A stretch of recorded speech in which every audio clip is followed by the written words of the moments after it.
Statistics put human trafficking as being the third largest criminal enterprise globally and second amongst transnational organized crimes. Despite the efforts of governments across the globe and the international community, the situation appears seemingly difficult. Ignorance, poverty, unemployment, among others, are responsible for the choices of victims and potential victims. Team leader at Tipsop Nigeria posits that collective responsibility is needed to nip in the bud the lingering challenge of human trafficking and smuggling of migrants. This is not a celebration because you are talking about trafficking in person, so you have anything to celebrate. It's more reminder, it's more a call, it's more to say, come on, we need to do something. In this program, I think that we are supporting, we are doing our best with the Nigerian agencies in order to tackle against trafficking in person. While access to justice for victims of trafficking have been seemingly difficult, the Director General National Agency for the Prohibition of Trafficking in Persons, Fatima Waziri, reveals the round-clock approach the agency is deploying to make significant progress against trafficking. Enhance the prevention of trafficking in persons through sustained and amplified awareness creation that are designed to educate people about human trafficking, its violence, and what drives it, especially at the sub-national level, and protection and assistance of survivors.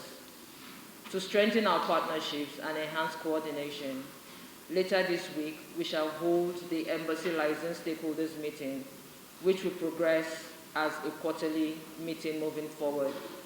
The federal government of Nigeria says it is committed to harnessing the potentials of young people in a bid to improve their lives. But first, in bringing the menace of trafficking to an end, an enabling environment has to be provided for young people to thrive. The pandemic took a toll not only on us, but also to the rest of the world, that you are aware. The good news is that the measures put in place by the government of Nigeria have ensured that both the health and economic data have continued to be on the positive trajectory.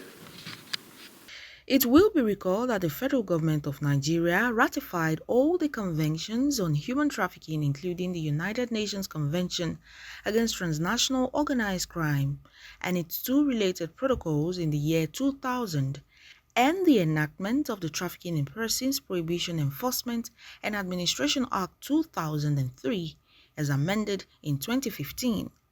Perhaps these efforts in place by government require stringent legislation considering the graver violation of human rights and fundamental freedom, which includes sexual exploitation, forced labor, domestic servitude, among other forms of exploitation.